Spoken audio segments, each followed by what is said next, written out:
everybody. With you, Dr. Ibrahim Hamdi, PhD from the Department of English Language and Literature, Alexandria University.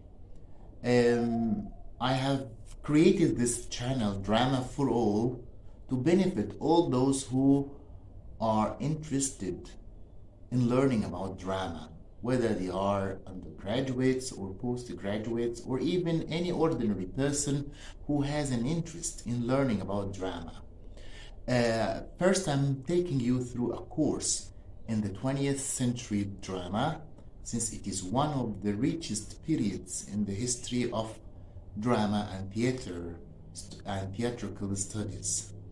This century witnessed the emergence and the rise of many theatrical movements, such as theatrical realism, epic theater, theater of cruelty, the impressionistic theater, and expressionistic theater, and theater of the absurd. And in this video, I'm offering you an introduction into theatrical realism, for it marks the beginning or the revival of theater in general, for it came after a long period. For realism came to revive theater after a long period of decline that lasted almost for 2 centuries. Though it is difficult to attribute theatrical realism to a specific playwright, but we can say that Henrik Ibsen is one of the first daring geniuses who could import theatrical realism into drama. I would like to start with giving you a definition about theatrical realism. What theatrical realism is? Theatrical realism is a dramatic genre that arose near the end of the 19th century due to social and political reasons. On the one hand, most of the European societies were turning into industrial societies after the Industrial Revolution, and working class people who worked in factories at that time needed the theater as a medium which could express their protests and help them gain more rights. On the other hand, after the French Revolution, there was a sense of social unrest across Europe, and people needed democratic countries to rule them and to represent them.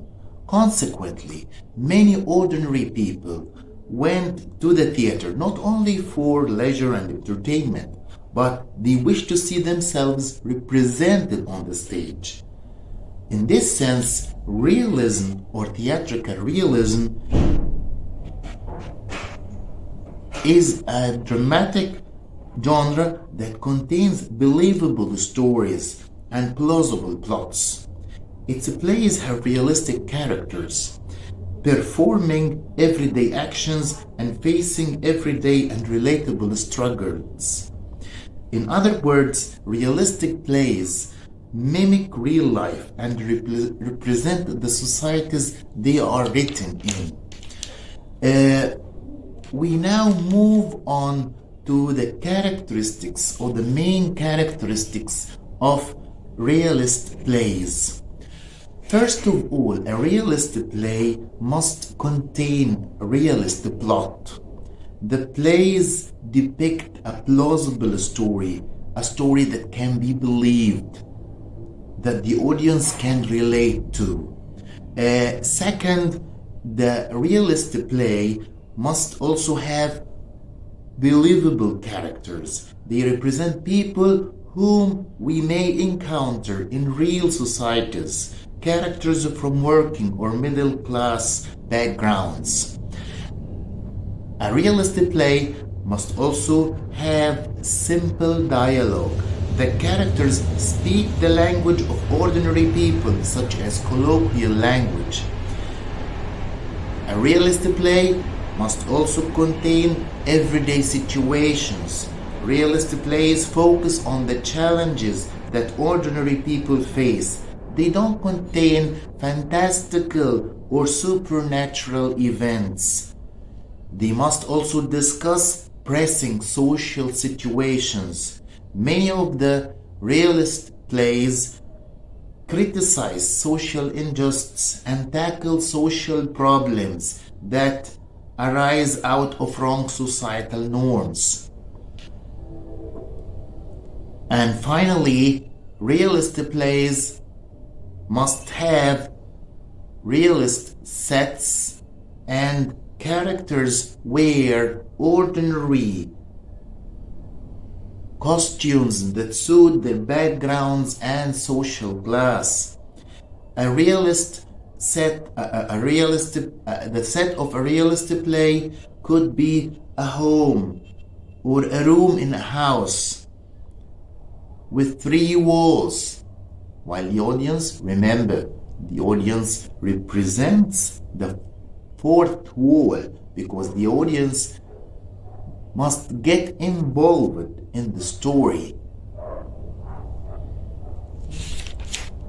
And we conclude now with few examples of realistic plays. First, we have A Doll's House by the famous Norwegian playwright Henrik Ibsen. It was published in 1897. We have The Cherry Orchard. It was written by the Russian playwright Anton Chekhov, 1903. And we have A Streetcar Named Desire. It was written by the American playwright Tennessee Williams and published in 1947. And finally, A Death of a Salesman, and it was written by the American playwright Arthur Miller in 1949, to name just a few. I hope you have enjoyed our video for today. Next time we'll be discussing another movement of the 20th century. Thank you very much. Don't forget to share and subscribe if you are interested in learning about drama, if you are interested in our channel Drama for All. Thank you very much. See you next time. Goodbye.